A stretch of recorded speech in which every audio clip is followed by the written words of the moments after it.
असदुद्दीन ओवैसी इस वक्त हमारे साथ हैं। ओवैसी साहब, शुक्रिया आपका हमारे साथ जुड़ने का और वक्त देने का। मैं आपसे सवाल सबसे पहले ये पूछना चाहती हूँ कि जब सुप्रीम कोर्ट ने तय किया है कि इस घटना पर सुनवाई होली की छुट्टियों के बाद होगी, यानी अभी कम से कम 4 दिनों का वक्त है, इस दौरान बहुत सारे मुसलमान संगठनों ने इस पर आपत्ति जताते हुए एक बंद का भी आह्वान किया है। शांतिपूर्ण बंद है कर्नाटक में। लेकिन अब मामला जब सुप्रीम कोर्ट पहुंच गया है तो इस बीच अपील ये भी की गई है कि स्कूल कॉलेज लड़कियां अटेंड करें, तो क्लास में जाना चाहिए, क्लास बॉयकॉट करने से कोई इसका फायदा नहीं है। 2 खेमों में पूरा मामला बटा हुआ है और आमने सामने लोग हैं, तो माहौल में तनाव है। आप क्या कहेंगे इस पर? देखिए, मैं इस पोजीशन में नहीं हूं कि यहां से उनको कोई सरमनाइज करूं और अपनी राय दे सकूं, क्योंकि ये लड़ाई वहां की लड़कियां लड़ रही हैं और वो उनकी लड़ाई बिल्कुल हक ब जानिब है। वो हाईकोर्ट इसलिए गए थे क्योंकि उनको हिजाब पहनकर जा रही थी और बीजेपी की सरकार ने एक जियो के तहत उनको हिजाब पहनने से रोक दिया।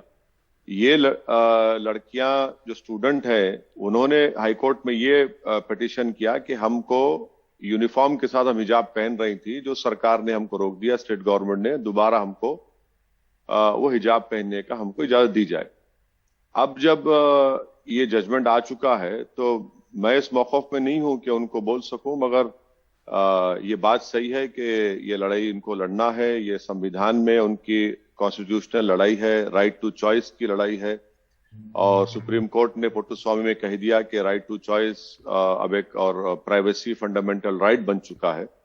तो अब हम उम्मीद करते हैं कि सुप्रीम कोर्ट जब ये फैसला लिया है कि होली की छुट्टियों के बाद इसको लिस्ट किया जाएगा जी, तो ये सुप्रीम कोर्ट जब सुनेगा तो जाहिर है इन तमाम बातों के ऊपर दोबारा उसमें सुनवाई होगी और ये मसले का एक मुस्तकिल हल निकलेगा। जी, मसले का मुस्तकिल हल निकलना चाहिए। सुप्रीम कोर्ट में ये मामला पहुंच चुका है। जैसा ओवैसी साहब आपने कहा कि जो राइट टू चॉइस है, राइट टू प्राइवेसी है, वो फंडामेंटल राइट्स हैं, ये बात कही गई है। तो ऐसे में ये सवाल उठता है कि राइट टू चॉइस क्यों नहीं हासिल हो रहा है। पर कोर्ट ने जो सवाल उठाए, कर्नाटका हाई कोर्ट ने जो सवाल उठाए थे और उसका जवाब दिया था, उसमें कहा गया कि हिजाब जो है वो इस्लाम की अनिवार्य या ज़रूरी या फ़र्ज धार्मिक परंपरा नहीं है, और साथ साथ ये भी कि इसलिए कि स्कूल में इसकी इजाज़त जो है वो ज़रूरी नहीं है। दूसरे ये कहा कि यूनिफॉर्म की जो बाध्यता है कि आप स्कूल में यूनिफॉर्म पहन के जाएं, कॉलेज में यूनिफॉर्म पहने, जो शिक्षण संस्थाएं हैं वो संविधान की तरफ से बाध्यता है। तो कोर्ट के इन मुद्दों से जो कोर्ट ने सवाल और जवाब उसका दिया है और जो सवाल उठाए थे कोर्ट ने, उससे आपकी क्या डिसएग्रीमेंट है? मैंने जो आपके शुरुआत के सवाल में जो मैंने कहा था कि पिटीशन ये इसलिए हाई कोर्ट गए थे कि यूनिफॉर्म के ऊपर हम हिजाब पहनकर आ रही थी, जो सरकार ने रोक दिया, हमको हिजाब पहनने की इजाजत दी जाए।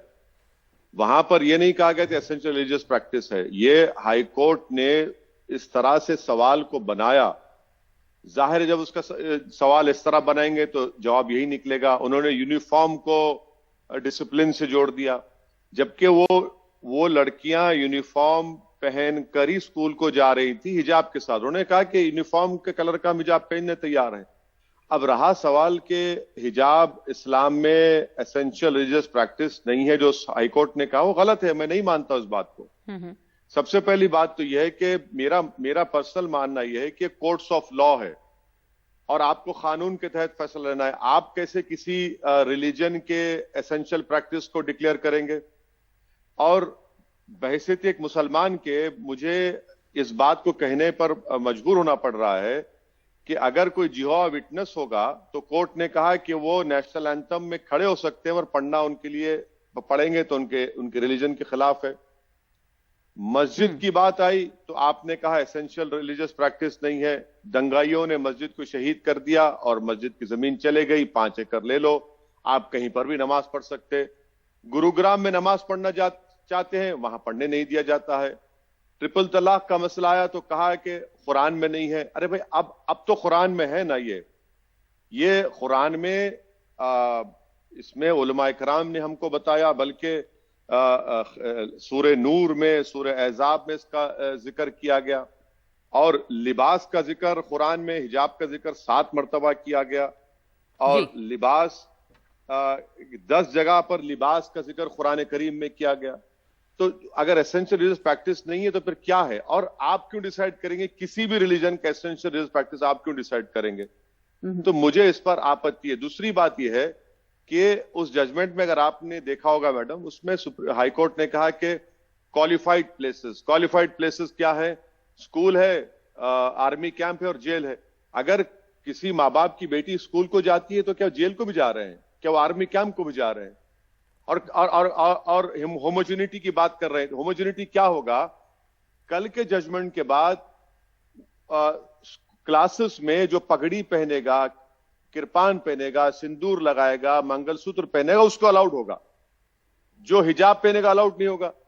तो कोर्ट ये कह रहा है कि अगर कोई हिजाब पहनेगा, नहीं पहनेगा तो वो होमोजेनिटी नहीं आएगी। मगर ये जब रिलीजियस सिंबल्स पहन कर आएंगे, और प्रैक्टिकली ये होगा, ये आप देख लेना। क्योंकि जब ये मसला हाई कोर्ट में जेर दौरान था, उस वक्त कर्नाटका के एजुकेशन मिनिस्टर ने साफ तौर पर मीडिया के सामने कहा कि मैं खबरदार करता हूं स्कूल के जिम्मेदारों को, हेडमास्टर को, हेडमिस्ट्रेस को, टीचर्स को, कि वो उन स्टूडेंट्स को ना रोकें जो सिंदूर, मंगलसूत्र और कड़ा पहनकर आ रही है। तो होगा क्या कि आपने अजीबो गरीब माहौल को पैदा कर दिया कि जो हिजाब पहनना चाहेगा वो शिक्षा तालीम हासिल नहीं कर पाएगा, और जो नहीं पहनेगा वो शिक्षा हासिल करेगा। और फिर हाई कोर्ट कहता है कि गुरुकुल में कहां खवातीन महिलाओं को इजाजत थी पढ़ने की? ये तो मौजूदा जमाना है, मॉडर्न संविधान के तहत देश चल रहा है। और कहां स्कूल और कहां जेल, कहां स्कूल और कहां आर्मी कैंप? और इस ऑर्डर से कई फंडामेंटल राइट्स हाई कोर्ट ने सस्पेंड कर दिए, चाहे वो right to freedom of expression हो, फ्रीडम ऑफ रिलीजन हो, फ्रीडम ऑफ कॉन्शियंस हो। सुप्रीम कोर्ट ने कह दिया कि राइट टू चॉइस एक फंडामेंटल राइट है। अगर कोई लड़की ये कह रही है कि मैं हिजाब अपनी चॉइस से पहन रही हूं, तो आपको एसेंशियल रिलीजियस प्रैक्टिस जाने की जरूरत ही क्या है? आपको ईआरपी को जाने की जरूरत ही नहीं है, क्योंकि पुट्टुस्वामी में सुप्रीम कोर्ट ने कह दिया कौन क्या पहनेगा, कौन क्या कहेगा, आप तय नहीं कर पाएंगे। तो होमोजेनिटी संविधान में नहीं है। संविधान में, आइन में, भारत के आइन में, कॉन्स्टिट्यूशन में प्लुरलिज्म, डाइवर्सिटी बेसिक स्ट्रक्चर का हिस्सा है। और अगर कोई मुसलमान को भी हक हासिल नहीं है कि कहे कि नहीं हिजाब पहनना एसेंशियल रिलीजियस प्रैक्टिस है, नहीं है। एक इंडिविजुअल राइट है, वो उस पर असर्ट कर रही है, मैं अपने चॉइस से पहन रही हूं, आप कौन थे मुझे रोकने वाले? तो ये चीजें, इसलिए उम्मीद करते हैं कि सुप्रीम कोर्ट में तमाम बातें होंगी। इस पर काबिल वकला इसको मसले को सही और अच्छी तरीके से पेश करेंगे और सुप्रीम कोर्ट सुनवाई में सब बातें आएंगी। बिल्कुल। तो आपका ये कहना है कि एसेंशियल रिलीजियस प्रैक्टिस हो या नहीं हो, बात तो ये है कि ये फंडामेंटल राइट जो है, राइट टू चॉइस, जो राइट टू प्राइवेसी है, उसके तहत भी ये मामला आता है कि किसी भी इंडिविजुअल का ये हक है कि वो क्या पहने, क्या नहीं पहने, वो उसको खुद तय करना है। तो एक तो मुद्दा ये है। दूसरे आप कह रहे हैं कि अगर सिंदूर है, कड़ा है, कृपान है, पगड़ी है, इनको इजाजत दी जाती है, तो फिर सिर्फ हिजाब के साथ ही ये भेदभाव क्यों? तो आगे तमाम वो लोग शिक्षा हासिल कर सकते हैं जो बाकी धार्मिक सिंबल्स का इस्तेमाल कर रहे हैं, लेकिन हिजाब नहीं।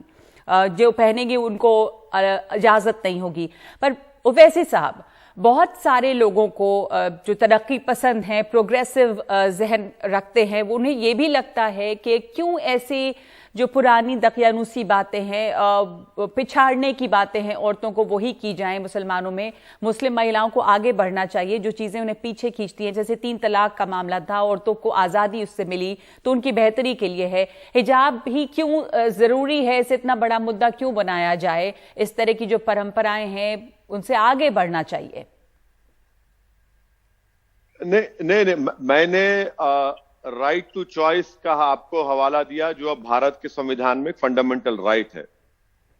कौन क्या कपड़े पहनेगा, कोई किसी को मजबूर नहीं कर सकता और कोई कह नहीं सकता कि इस तरह कपड़े पहनो। और लोग ये भूल रहे हैं, महात्मा गांधी ने कौन से कपड़े पहनकर इस देश को आजाद करवाया। और तीसरी बात यह है कि ये अगर ये लोग इस तरह की वाहियात बातें कर रहे हैं, अगर ये समझ रहे हैं कि सर पर हिजाब पहनने से वो मॉडर्निटी से दूर हो रही हैं, अहमक है वो लोग, पागल हैं, उनको अकल ही नहीं है। वो मुस्लिम खवातीन को, मुस्लिम घराने को जानते नहीं है।